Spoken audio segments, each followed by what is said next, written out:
बिस्मिल्लाहिर्रहमानिर्रहीम। अस्सलाम वालेकुम दोस्तों, मैं हूं आसिफ शाह और आप देख रहे हैं हम पाकिस्तानी यूट्यूब चैनल। इस वक्त पूरी दुनिया में अर्तुगरुल गाजी ने धूम मचा रखी है। खिलाफत उस्मानिया के दौर की याद ताज़ा करता ये ड्रामा 80 से ज़ायद ज़बानों में तर्जुमा हो चुका है और नेटफ्लिक्स पर टॉप ट्रेंडिंग पर है।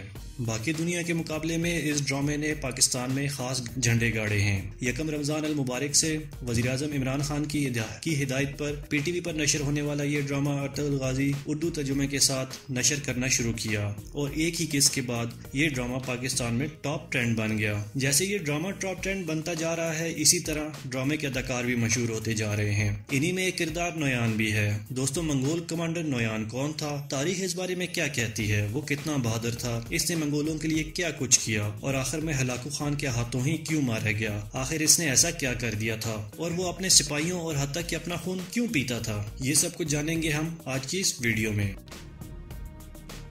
Düştüğümüz yerden kalkıp अर्तुगरुल गाजी में एक मशहूर किरदार मंगोल कमांडर नोयान, जो अर्तुगरुल गाजी का सबसे बड़ा दुश्मन और काई कबीले को सबसे ज्यादा नुकसान पहुंचाने वालों में शामिल था। नोयान के बारे में हर कोई जानना चाहता है, तो हमने इस किरदार के बारे में तारीख को खंगालना शुरू किया तो हमें क्या कुछ मालूम हुआ, जो आज हम आपको बताएंगे। वीडियो की तरफ जाने से पहले आपसे दरख्वास्त है कि हमारा चैनल सब्सक्राइब कर लें ताकि आपको ऐसी ही दिलचस्प और मालूमाती वीडियोस मिलती रहें। मोहतरम नाजरीन, तारीख में मंगोल कमांडर का पूरा नाम बाजो नोयान दर्ज है। इसका ताल्लुक चंगेज खान के एक मशहूर जनरल जाबिर खान के कबीले से बताया जाता है। तारीख में दर्ज है कि इसे चंगेज खान के बेटे और मंगोलों के दूसरे खान ओगदाई खान ने 1241 ईस्वी में ईरान, अनातोलिया, जॉर्जिया का मंगोल कमांडर मुकर्रर किया था। अनातोलिया का कमांडर मुकर्रर होते ही नोयान ने सल्जूकों पर कई हमले किए और इनके बहुत से इलाकों पर कब्जा कर लिया।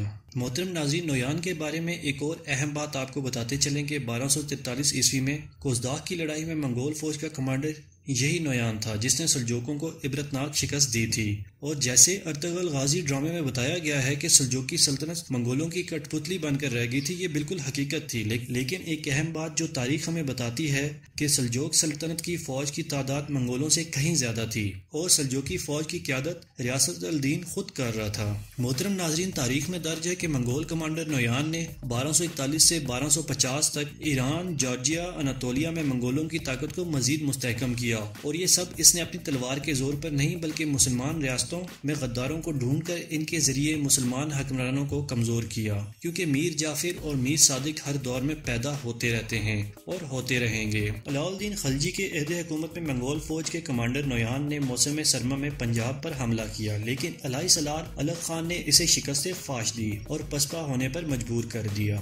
मंगोलों के दूसरे हमले को अलाई सलार जफर खान ने नाकाम बनाया। पे दर पे जिलत अमीर शिकस्तों के बाद मंगोल पूरी तैयारियों और कील कांटों से लेस होकर तीसरी मर्तबा भी हिंदुस्तान पर हमला आवर हुए थे। दोस्तों, नोयान का आखिरी जिक्र मंगोलों का मिस्र पर हमला आवर होने वाली फौज के साथ मिलता है। इसके बाद नोयान के साथ क्या हुआ ये तारीख में वाज़ेह नहीं है, लेकिन मारूफ मुस्लिम तारीखदान राशिद उल दीन के मुताबिक नोयान को हलाकू खान ने खुद कत्ल करा दिया था, क्योंकि नोयान चंगेज खान की सल्तनत पर बराके खान के हमले को रोक नहीं सका था और हलाकू खान इस बात से नोयान पर शदीद बरम हो गया था। नोयान और मंगोल कमांडर लोगों का खून पीते, जैसा कि आपने इस ड्रामे में भी देखा होगा। वो ये समझते थे कि इससे इन्हें ताकत मिलती है और मुकद्दस रूहें इनसे खुश होती हैं और इनके पास जादू टोने का इल्म था जिससे वो हालात का अंदाजा लगाते रहते थे। दोस्तों, अगर आपको आज की वीडियो अच्छी लगी तो लाइक जरूर कीजिएगा, चैनल सब्सक्राइब करना मत भूलिएगा। अगली वीडियो तक के लिए अल्लाह हाफिज।